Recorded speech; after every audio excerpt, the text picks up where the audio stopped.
Most Venerable Sangha, the great Dhammadvaj holders on the desk, friends in Dharma.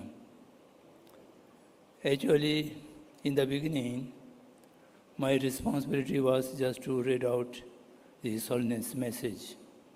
Now this is just bonus, another occasion to speak few words before you. I am aware that we are behind the schedule and there's time constraints. In spite of that, I will take this opportunity to submit some small points of my life experience for your consideration in the occasion of the celebration of His Holiness, the 14th Dalai Lama. The 14th Dalai Lama, as a reincarnation of manifestation of our Lord Surya, naturally the embodiment of loving kindness of all Buddhas and Bodhisattvas. His loving kindness goes all sentient beings all the time. And particularly, his unique contribution is his teaching.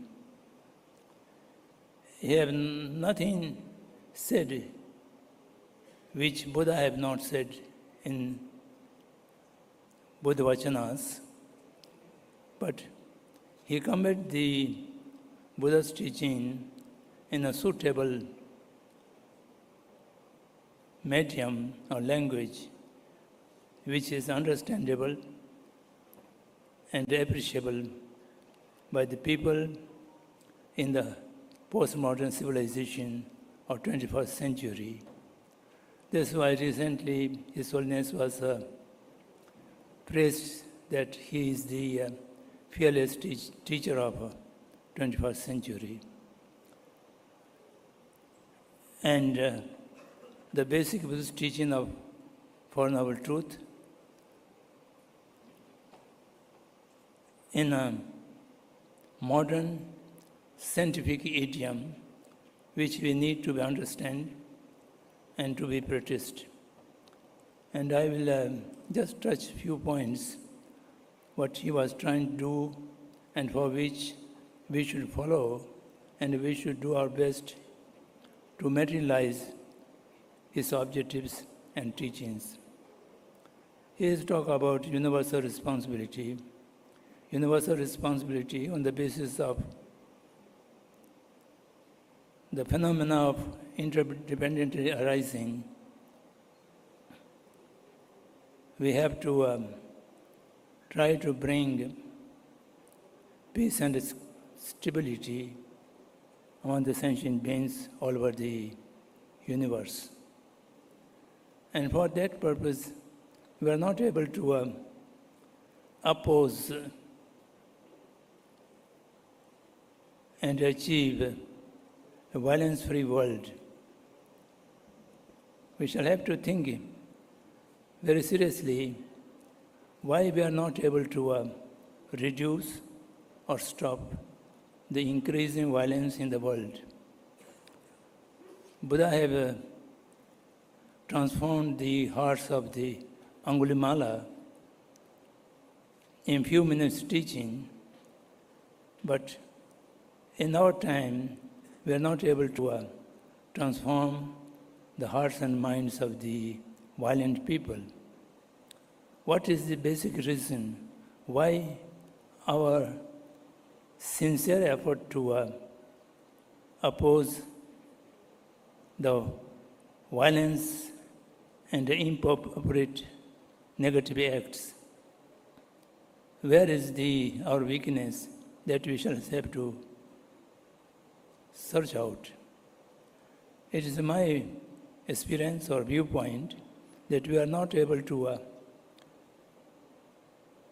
cultivate unconditional love and compassion to the wrongdoer, the violent people.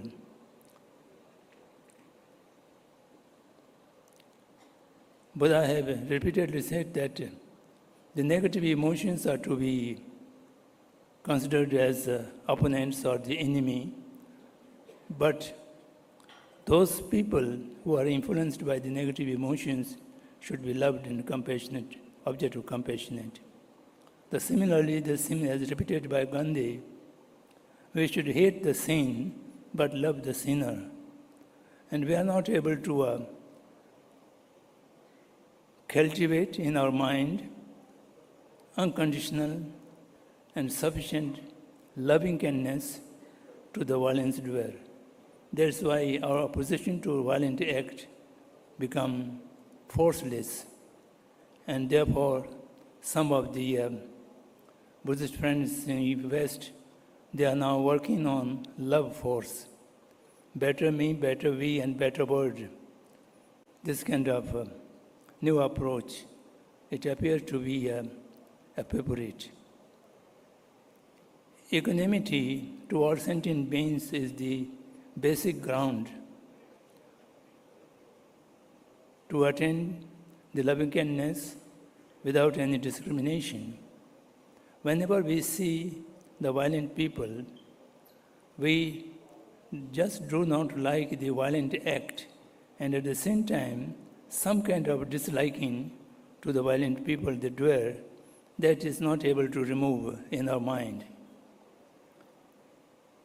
The violent people, they also have their own justifications in the name of self-defense, in the name of nationalism, in the name of retaliation, so on and so forth.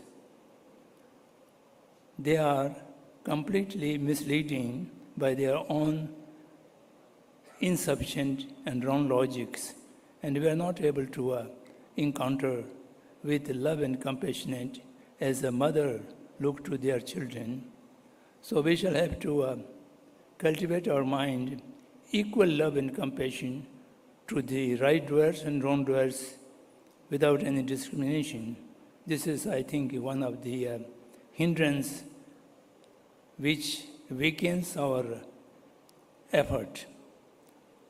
And the second point, His Holiness is very much committed to religious harmony. Religious harmony is also not a difficult task to achieve. But our problem is we have mixed up all the three things, the religiousness, the religiosity, and religionism.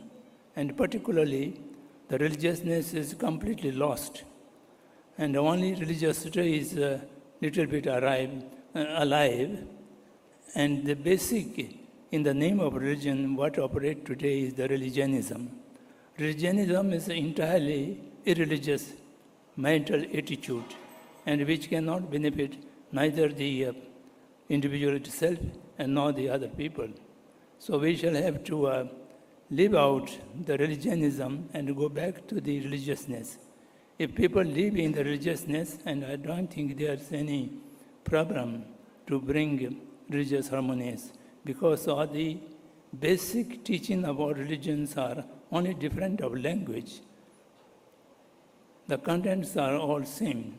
We shall have to bring back to the religiousness instead of religionism. And similarly, for the secular ethics, what His Holiness talk about, the secularism, which is interpreted in many ways, here the ethics or moral conduct is necessary for believers and non-believers equally. And if we do not have a teaching of ethics which is suitable to every religion as well as non-believers, so for that, what Gandhi have said is Saradama Sambhava, a feeling of equality of all religious traditions as well as non-religious people's mindset as well. So unless equilibrium is not able to bring out, we may not able to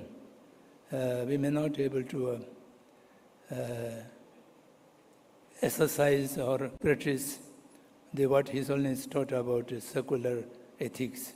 And these few things I would like to submit for your consideration, and respecting the 10 schedule, I will stop my words there, and thank you very much for giving me this opportunity.